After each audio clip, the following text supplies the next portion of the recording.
ಓ, ಇಷ್ಟು ಶಾರ್ಪ್ ಇದೆಯಲ್ಲ ಸರ್, ಚಿಕ್ಕದಾಗಿದ್ರು. ಅಂದರೆ ಒಳಗಡೆ ಕತ್ತಿದೆ ಅಂತ ಗೊತ್ತಾಗ್ತಾ ಇರಲಿಲ್ಲ. ಸುಮ್ಮನೆ ಸ್ಟಿಕ್ ಅನ್ನು ಕಾಣಿಸುತ್ತೆ ಮೇಡಮ್ ಅದು. ಎಸ್ ಎಸ್, ತುಂಬ ಶಾರ್ಪ್ ಇದೆ ಸರ್ ಇದು. ವಿಜಯನಗರ ಸಾಮ್ರಾಜ್ಯ, ಆನೆಗುಂದಿ ಹಾಗೂ ಹಂಪಿ ಇತಿಹಾಸವನ್ನು ನೀವು ಕಳೆದ ವಿಡಿಯೋದಲ್ಲಿ ನೋಡಿದ್ದೀರಾ. ಹೀಗೆ ನಾವು ಆನೆಗುಂದಿ ಸುತ್ತಮುತ್ತ ಅಲೆದಾಡಬೇಕಾದ್ರೆ ಇತಿಹಾಸದ ಬೆನ್ನತ್ತಿ ಹೊರಟಾಗ ಡಿಜಿಟಲ್ ಮಾಧ್ಯಮದ ತಂಡಕ್ಕೆ ಹಲವಾರು ರೋಚಕ ಘಟನೆಗಳು ಕಣ್ಣಿಗೆ ಬೀಳ್ತವೆ. ಅದರಲ್ಲಿ ಸಣ್ಣ ದಿವಾಣ ಮನೆ ಕೂಡ ಒಂದು.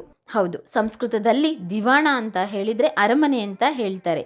ವಿಜಯನಗರ ಸಾಮ್ರಾಜ್ಯದ ಶ್ರೀಕೃಷ್ಣ ದೇವರಾಯರ ಅರಸರ ಹಳಿಯ ರಾಮರಾಯರ ಇಂದಿನ ವಂಶಸ್ಥರು ಆನೆಗುಂದಿಯಲ್ಲಿದ್ದಾರೆ. ಕುಟುಂಬಸ್ಥರು ಕೂಡ ಇದ್ದಾರೆ. ಅದರಲ್ಲಿ 3 ಅರಮನೆಗಳು ಬರ್ತವೆ. ಮೊದಲನೇದಾಗಿ ದೊಡ್ಡ ದಿವಾಣರು, ಮಧ್ಯ ದಿವಾಣರು, ಸಣ್ಣ ದಿವಾಣರು. ಇಂದಿನ ವಿಡಿಯೋದಲ್ಲಿ ನಾನು ಪರಿಚಯ ಮಾಡಿಕೊಟ್ಟಿರೋ ದಿವಾಣರೇ ಸಣ್ಣ ದಿವಾಣರು. ಅವರ ಮನೆ, ಅವರ ಪರಂಪರೆ, ಅವರ ಒಡಂಬಡಿಕೆ ಹಾಗೂ ಅರಮನೆ ಮತ್ತು ಗುರುಮನೆಗೆ ಇದ್ದಂಥ ಸಂಬಂಧ ಹಾಗೂ ಅರವಿಡು ವಂಶಸ್ಥರಿಗೂ ಹಾಗೂ ಅಂದಿನ ಆಚಾರ ವಿಚಾರ ಪದ್ಧತಿ ಇವಾಗ ಹೇಗಿದೆ, ಅವರ ಹತ್ರ ಹಲವಾರು ದಾಖಲೆಗಳಿದೆ.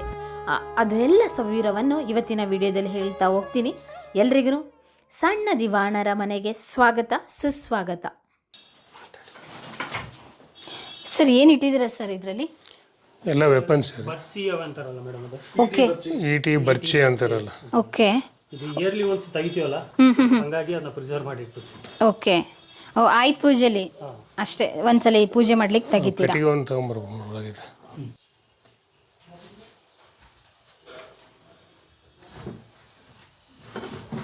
ಇಷ್ಟೊಂದು ಇಟ್ಕೊಂಡಿದ್ದೀರಲ್ಲ ಸರ್.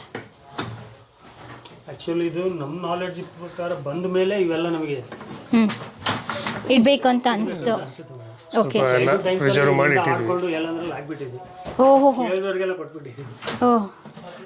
ಓ, ತುಂಬ ಜನ ಕೊಟ್ಟಿದ್ದೆ. ಹೌದು.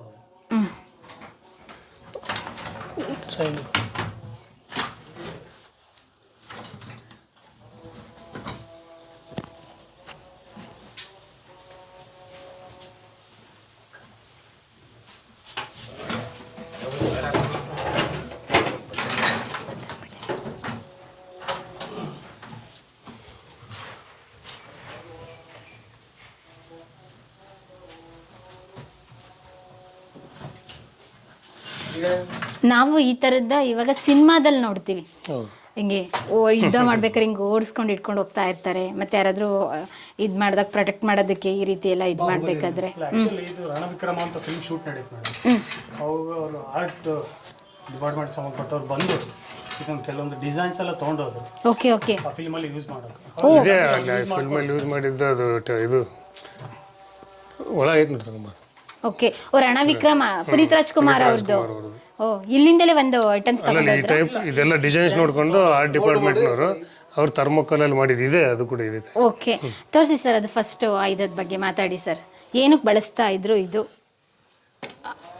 ನಿಮ್ಮ ತಾತ ಅವ್ರು ಹೇಳೋ ಪ್ರಕಾರ ಇದು ಯುದ್ಧಕ್ಕೆ ಹೋದಾಗ ವೈರಿಗಳು ನಂತರ ನಾವು ಬೇಟೆಗೆ ಹೋಗ್ತಾ ಇರ್ತೀವಿ. ಬೇಟೆಗೆ ಹೋಗಿ ಒಂದೇನು ಶೂಟ್ ಮಾಡಿದ್ರೆ ಅಥವಾ ಅದು ಏಟು ತಿಂದು ಅಂದರೆ ಪೆಟ್ಟು ತಿಂದು ಹಂಗೆ ಓಡೋಗ್ತಾ ಇರ್ತದೆ ಮಿಕ ಅಥವಾ ಪ್ರಾಣಿ ಯಾವುದಾದ್ರು, ಅದನ್ನು ಶೂಟ್ ಮಾಡಿ ಕೈಯಲ್ಲಿ ಓಕೆ ಜಾವಲಿನ್ ಥ್ರೋ ಥರ ಹೊಡೆದ್ಬಿಟ್ಟು ಬೀಳ್ಸಕ್ಕೆ ಇದೆ. ಓಕೆ ಸರ್, ಇದು ಕಬ್ಬಿಣದ ಏನು? ಎಲ್ಲ ಲೋಹನೆ, ಕಬ್ಬಿಣದ್ದು. ಓ, ಇಲ್ಲೂ ಕೂಡ ನೋಡಿ ಡಿಸೈನ್ ಎಲ್ಲ ಮಾಡಿದ್ದಾರೆ. ಎಷ್ಟು ಶಾರ್ಪ್ ಇದೆ ಸರ್ ಇವಾಗ್ಲೂ. ಅಬ್ಬಬ್ಬಬ್ಬ, ಇದೆಲ್ಲ ಇದು ಶೂಟಿಂಗ್ ಅಲ್ಲಿ ಮಾಡಿದ್ದು. ಇದೆಲ್ಲ ಇದು ಡೂಪ್ಲಿಕೇಟ್, ಇದೆಲ್ಲ ಡೂಪ್ಲಿಕೇಟ್. ಇದೇ ಮಾದರಿಯಲ್ಲಿ ಮಾಡಿದ್ದು. ಇದೇ ಮಾದರಿಯಲ್ಲಿ ಥರ್ಮೋಕೋಲ್ ಅದೇನೋ ಮೆಟಲ್ ಬಳಸಿ ಮಾಡಿದ್ದವರು ರಣವಿಕ್ರಮ ಸಿನಿಮಾದಲ್ಲಿ. ಓಕೆ, ರಣವಿಕ್ರಮ ಸಿನಿಮಾ ಶೂಟಿಂಗ್ ಇಲ್ಲೇ ಆನೆಗುಂದಿ ಭಾಗದಲ್ಲಿ ನಡೀತಲ್ಲ, ಆ ಸಂದರ್ಭದಲ್ಲಿ. ಮತ್ತೆ ಇಲ್ಲಿದೆ ಅಂತ ಅವ್ರಿಗೆ ಹೇಗೆ ಗೊತ್ತಾಯ್ತು ನಿಮ್ಮ ಮನೇಲಿ ಇದೆ ಅಂತ? ಹಂಗೆ ಇನ್ಫಾರ್ಮೇಶನ್ ಕಲೆಕ್ಟ್ ಮಾಡ್ಕೊಂಡು ಬಂದಿದ್ದಾರೆ. Okay, okay. ನೋಡಿ ವೀಕ್ಷಕರೇ, ಪುನೀತ್ ರಾಜ್ಕುಮಾರ್ ಅಭಿನಯದ ರಣವಿಕ್ರಮ ಸಿನಿಮಾದಲ್ಲಿ ಇವ್ರ ಮನೇಲಿ ಇರುವಂತಹ ಮಾದರಿಯಾಗಿರುವಂಥ ಆಯುಧಗಳನ್ನ ಇಟ್ಕೊಂಡು ಇದು ಡೂಪ್ ಮಾಡಿರೋದು ನೋಡಿ ಯಾವ ರೀತಿ ಇದೆ ಅಂತ ಹೇಳಿ. ವರ್ಜಿನಲ್ ಅಲ್ಲ, ಕಟ್ಗೆ ಮಾತ್ರ ವರ್ಜಿನಲ್ಲು. ಇಲ್ಲಿ ಮುಂದೆ ಕಾಣಿಸ್ತಾ ಇದೆ, ಇದು ಲೋಹದಿಂದ ಏನು ಮಾಡಿಲ್ಲ, ಕಬ್ಬಿಣದಿಂದಲೂ ಮಾಡಿಲ್ಲ, ಡೂಪ್ಲಿಕೇಟ್. Yes, okay. ಹಾಂ, ನೆಕ್ಸ್ಟ್ ಸರ್, ನೆಕ್ಸ್ಟ್ ಆಯುಧದ ಬಗ್ಗೆ ಎಲ್ಲ ಅವೇ ಈಟಿ. ಎಲ್ಲ ಈಟಿಗಳೇ ಮಾತ್ರ. ಇದು ಫಿಶ್. ಓಕೆ, ಹಾಂ, ಫಿಶ್ಶಿಂಗ್ ಹೊಡೆದ್ಮೇಲೆ ಇದು ಒಳಗೆ ಹೋದ್ಮೇಲೆ ಇದು ಮತ್ತೆ ರಿಟರ್ನಿಂಗ್ ಬರಲ್ಲ, ಫಿಶ್ ಅದ್ರ ಜೊತೆಗೆ ಬಂದ್ಬಿಡುತ್ತೆ. ಇದು ಗಾಣ ಟೈಪು. ಓ, ಇದೆ ನೋಡಿ, ಗಾಣ ಟೈಪ್ ಇದು. ಫಿಶ್ ಹಿಂಗೆ ಫಿಶಿಗೆ ಹೊಡೆದ್ಬಿಟ್ರೆ ಮತ್ತೆ ಅದು ಫಿಶಿಂಗ್ ವಾಪಸ್ ಹೋಗಕ್ಕಿರಲ್ಲ. ಓ ಇದ್ರ ಜೊತೆಗೆ ಹಂಗೆ ಬಂದ್ಬಿಡುತ್ತೆ. ಮೀನ್ ಹಿಡಿದಕ್ಕೋಸ್ಕರನೇ ಗಾಣ ಟೈಪ್ ಒಂದ್ ರೀತಿ ಆಯುಧ ಮಾಡಿರೋದು ಫಿಶ್ ಹಿಡಿಯೋದಕ್ಕೆ. ಓ ದೊಡ್ಡ ಮೀನು ಇರುತ್ತೆ ನಮ್ದು. ಓಕೆ, ದೊಡ್ಡ ಮೀನು, ದೊಡ್ಡದು 10 kg ಆ ಥರ ಇರೋ ಮೀನು. ಆಹಾ, ಇದಕ್ಕೊಂದ್ಸಲಿ ಸಿಗಾಕೋಬಿಟ್ರೆ ಅದು ಮತ್ತೆ ಹೋಗೋ ಚಾನ್ಸೇ ಇಲ್ಲ, ಯಾಕೆಂದ್ರೆ ಇಲ್ಲಿ ಸಿಗಾಕೊಳ್ತಾ ಇತ್ತಲ್ಲ ಅದು. ಹಾಗಾಗಿ ಒಳ್ಳೆ ಬೇಟೆ ಸಿಗ್ತಾ ಇತ್ತು ಇದನ್ನ ತಗೊಂಡೋದ್ರೆ. ಎಸ್, ಇದು ಸರ್ ಅದು ಓಪನ್ ಮಾಡಿ. ಓ, ಇಷ್ಟು ಶಾರ್ಪ್ ಇದೆಯಲ್ಲ ಸರ್, ಚಿಕ್ಕದಾಗಿದ್ರು ಅಂದರೆ ಒಳಗಡೆ ಕತ್ತಿದೆ ಅಂತ ಗೊತ್ತಾಗ್ತಾ ಇರಲಿಲ್ಲ. ಸುಮ್ಮನೆ ಸ್ಟಿಕ್ ಅನ್ನು ಕಾಣಿಸುತ್ತೆ ಮೇಡಮ್ ಅದು. ಎಸ್, ಓಪನ್ ಮಾಡಿದ್ರೆ ಹಾಂ ಅಂದರೆ ಒಂದು ಸ್ವಲ್ಪ ಏಜ್ ಆದವರು ಇದನ್ನ ಬಳಸ್ತಾ ಇದ್ರಲ್ಲ, ಅವಾಗ ಗೊತ್ತಾಗ್ತಾ ಇರಲಿಲ್ಲ ಹೊರಗಡೆಗೆ ರಾಜರು ಏನು ಇಟ್ಕೊಂಡಿದ್ದಾರೆ ಏನು ಅಂತ. ಒಂದು ಕೋಲ್ ಇಟ್ಕೊಂಡಿದ್ದಾರೆ ಅಂತ ಹೇಳಿದ್ರು, ತೆಗ್ದಾಗ ನೋಡಿದಾಗಲೇ ಗೊತ್ತಾಗ್ತಾ ಇದ್ದಿದ್ದು ಯಾರಾದರೂ ಇದು ಮಾಡಿದಾಗ.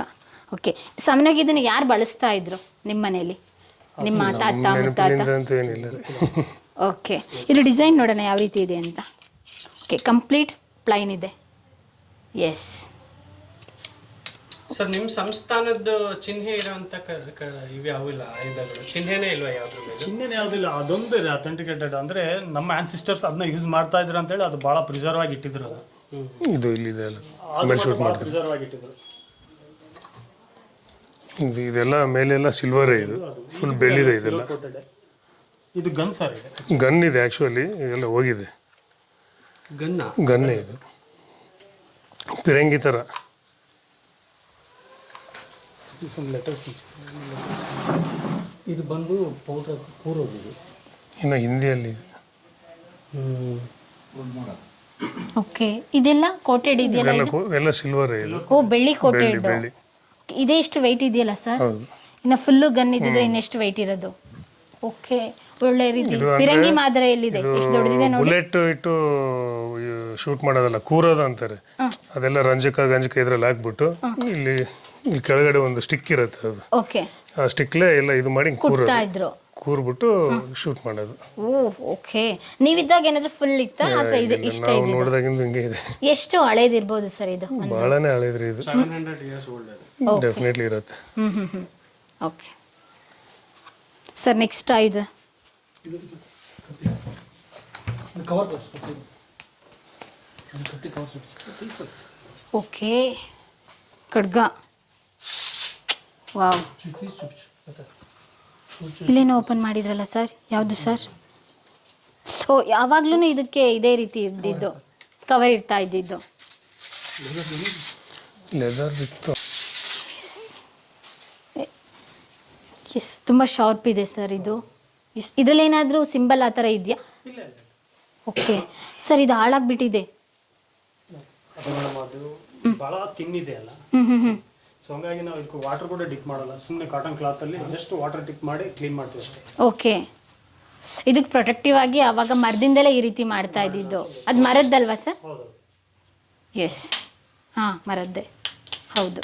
ಇದನ್ನು ನೀವು ಹಾಳಾಗಬಾರ್ದು ಅಂತ ಹೇಳಿ ಜಾಯಿಂಟ್ ಮಾಡಿಕೊಂಡು ಥ್ರೆಡ್ ಹಾಕ್ಕೊಂಡು ಇಟ್ಕೊಂಡಿದ್ದೀರ. ತಗೊಳ್ಳಿ ಸರ್. ಮತ್ತು ಇವಾಗ ದೊಡ್ಡದು ಈಟಿ ತೋರಿಸಿರಿ, ಸಣ್ಣದು ಇದೆಯಲ್ಲ ಸರ್, ತುಂಬ ಸಣ್ಣದಿದೆ. 3 ಇಂಚಿನಿಂದ ಹಿಡಿದು 1.5 ಫೀಟ್ವರೆಗೆ ಬಚ್ಚಿ ಇತ್ತು. Okay okay, 1.5 ಫೀಟ್ವರೆಗೂ. ಹಾಂ, ಇದು 3 ಇಂಚಿದೆ. ಎಸ್, ಅಷ್ಟು ಚಿಕ್ಕದಿಂದ ದೊಡ್ಡವರೆಗೂ ಮಾಡಿಸ್ಕೊಳ್ತಾ ಇದ್ರು. ಅಂದರೆ ದೊಡ್ಡದಿದ್ರೆ ಶಾರ್ಪ್ ಇರುತ್ತಾ ಅಥವಾ ಚಿಕ್ಕದಿದ್ರೆ ಶಾರ್ಪ್ ಇರುತ್ತಾ? ಎಲ್ಲದೂ ಶಾರ್ಪ್ ಇರುತ್ತೆ. ಅಂದರೆ ಒಂದೊಂದು ರೀತಿ ಬಳಸ್ತಾ ಇದ್ರು ಎಲ್ಲನೂ ಕೂಡ. ಅವಶ್ಯಕತೆ ಇದೆ. ಎಸ್, ಇದು ಚಿಕ್ಕದು ನೋಡೋಣ ಸರ್. ಇವಾಗ ಇಟ್ಕೊಳ್ಳಿ, ಮುಂದೆ ಯಾವ ರೀತಿ ಇದೆ ತೋರಿಸಿ.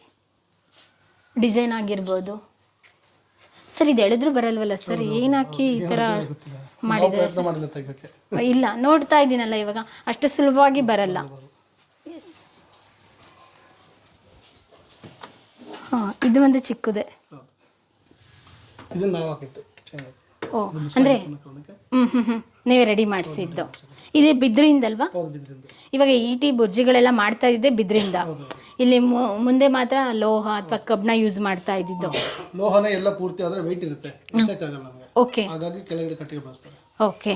ಅಂದರೆ ನಿಮ್ಮ ತಾತವ್ರು ಹೇಳೋ ಪ್ರಕಾರ, ಏನಾದರೂ ನಿಮ್ಮ ಕತೆಗಳು ಹೇಳೋ ಪ್ರಕಾರ, ಇದನ್ನ ಬೇಟೆಗೆ ಬಿಟ್ಟರೆ ಮತ್ತೆ ಇನ್ನೇನಕ್ಕೆ ಬಳಸ್ತಾ ಇದ್ರು? ಯುದ್ಧಕ್ಕೆ ಬಳಸ್ತಾ ಇದ್ರು, ಬಟ್ ನಂತರದಲ್ಲಿ ಯುದ್ಧಗಳು ಆಗಿಲ್ವಲ್ಲ. ಹಾಂ ಹಾಂ ಹಾಂ 1543 ತಾಳಿ ಕೊಟ್ಟಿದ್ದ ನಂತರ ಯಾವ ಯುದ್ಧಗಳು ಆಗಿಲ್ಲ. ಓಕೆ ಹಾಗಾಗಿ ಸೇಫ್ಟಿಗಷ್ಟೇ ಬಳಸೋದು, ಬೇಟೆಗೆ ಬಳಸೋದು, ಪೂಜೆಗಷ್ಟೇ.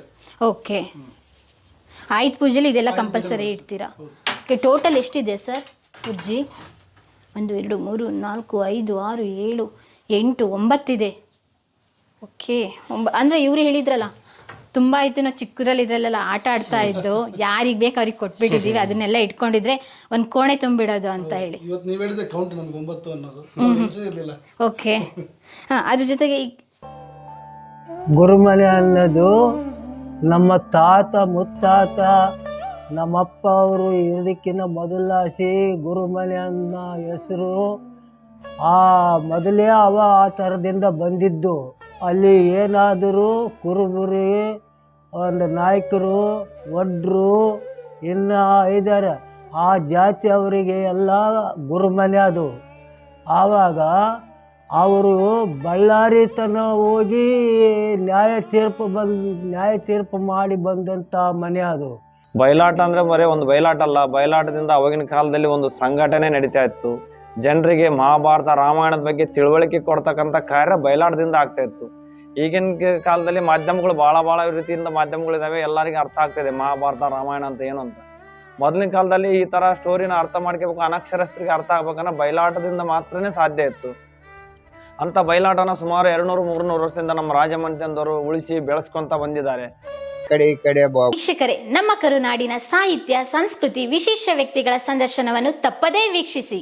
ನಮ್ಮ ಚಾನೆಲ್ ಅನ್ನು ಸಬ್ಸ್ಕ್ರೈಬ್ ಮಾಡಿ, ಬೆಲ್ ಐಕನ್ನ ಕ್ಲಿಕ್ ಮಾಡಿ, ನಿಮ್ಮ ಅಭಿಪ್ರಾಯವನ್ನು ತಪ್ಪದೇ ತಿಳಿಸಿ. ಡಿಜಿಟಲ್ ಮಾಧ್ಯಮ ಎಲ್ಲಾ ಸಾಮಾಜಿಕ ಜಾಲತಾಣದಲ್ಲೂ ಲಭ್ಯವಿದೆ. ಸ್ವತಂತ್ರ ಪತ್ರಿಕೋದ್ಯಮವನ್ನು ಬೆಂಬಲಿಸಿ. ಧನ್ಯವಾದಗಳು.